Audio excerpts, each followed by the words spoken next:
her uncle in that life was a shaman or priesthood holder, and he was trying to get to us in the future to warn us about HARP and all the technology that the military Black Ops was doing that's harming the Earth. Yes. And it was going to do the same thing, destroy the Earth, if they weren't careful with it. So we tried to disseminate the information that we got.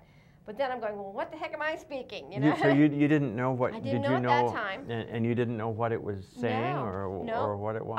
I could understand what I was saying, but I didn't know what language, or it actually turned out to be languages that I started speaking. I thought it was just one.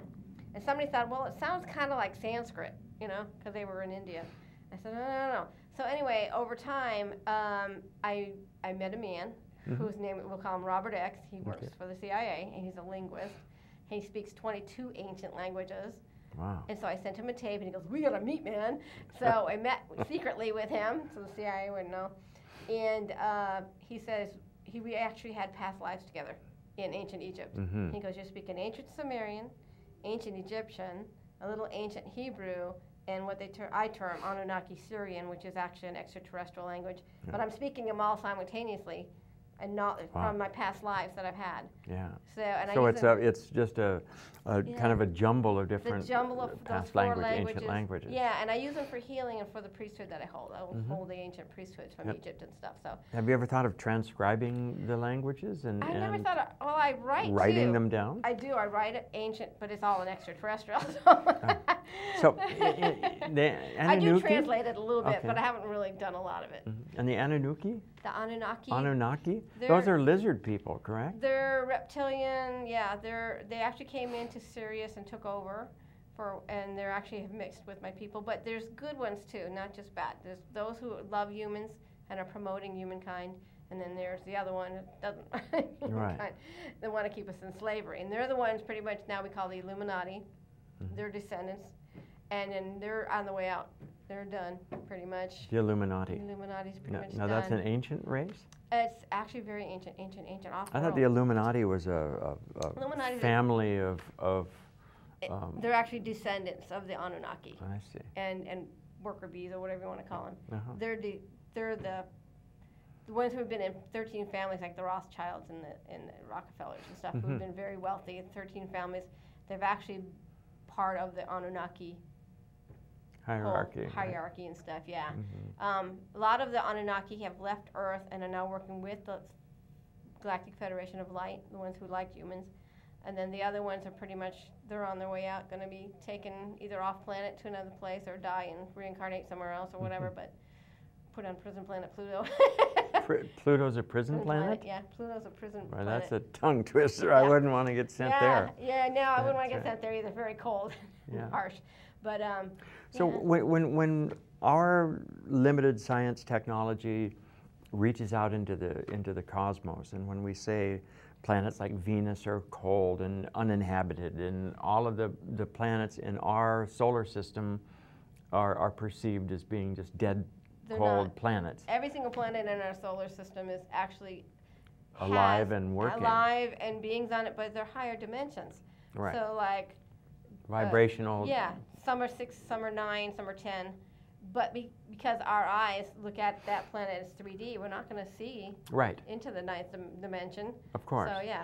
So and a lot of the scientists have been saying over the years is bullshit anyway. Yes. So they've been lying to us for centuries, but the truth is coming out soon.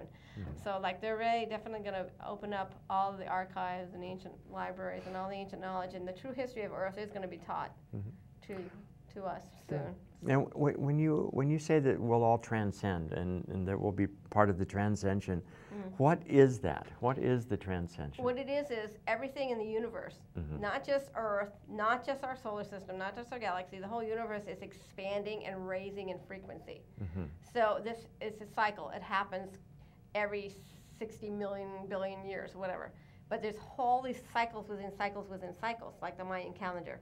And they've actually kept pure records for I don't know how many millions of years go back on their. They've actually survived through 2 of these shifts that we're going through right now. So they've actually had the scientists and even the Illuminati, they all know what's happening on December 21st, 2012. Every single calendar, every single thing comes to a point and shifts. we actually shift up to a higher frequency dimension, no, fifth dimension. That's when we go to the fifth dimension. Will we all notice that? Will we all know that? Or? We're actually already in it, Right. and have been doing it since about 1987. It's been speeding up, speeding up, speeding up, time Right. speeding up. That's why we're all exhausted. But they've been doing it in steps. Like there's waves that come from the great central sun, and these waves actually alter our DNA and help bring forth memories and stuff. So that's why we've been having more powerful dreams. And some of us are just waking up to our ancient gifts, because we used to actually were like that. We used to be able to levitate, bilocate. We're clairvoyant, clairaudient, very psychic, gifted. Yes. We were all at one, all unity, and that's what we're returning to right now. Good. And so now, but now these waves, instead of coming every, anciently they used to be once every million years, and then once every, 500,000 years, and then once every 500,000 years. Now they're hitting us every day. Every day we're getting a wavelength in. And then pretty soon it'll be every hour, and then every minute, and then 2012, December 21st, boom, 0 point energy. It all comes to a culmination. They said that when the remote viewers went psychically forward to look at that, and they said they hit this bump. They call it the bump. Yeah. You know that movie Contact with Jodie Foster? They actually have built that. It's called Project Looking Glass. And they all looked to the forward and said they all got hit with this bump, and they entered into this bright light, and it was like bliss. You became one with everything. It was awesome. And then on the other side, they came back to where they were, but changed. Yeah. So, because they absorbed that frequency. So it's like, you in that moment you get to choose where you're going to be, what you're going to do. Yeah. So some people won't be able to hold the frequency and will drop down to the lower frequencies again and reincarnate somewhere else or wherever they want to do. But a lot of us, many of us who have open hearts and are trying our best to be good humans, Good people, right. will change. We'll up to become fifth. Our DNA will be fully activated again. We'll have 12 strands. We'll be full conscious beings. We'll be in unity in one minute, in peace. We'll have world peace. The world, the earth that we'll be living in, or the place we'll be in, will be a fifth dimensional world. New colors, new sights, world peace, all one. It'll be awesome. Beautiful. And I think we're going to end right there. And thank you for coming with us. And Well, thank you so much. Chivos, I appreciate that. You'll have a copy of that for yourself. Thank you And hope very, that very helps much. you in your life and gives you some guidance. And we'll end right there. Thank you. This is a Kaku TV. That was wonderful. Thank you so You're much. welcome. Yeah, I've had some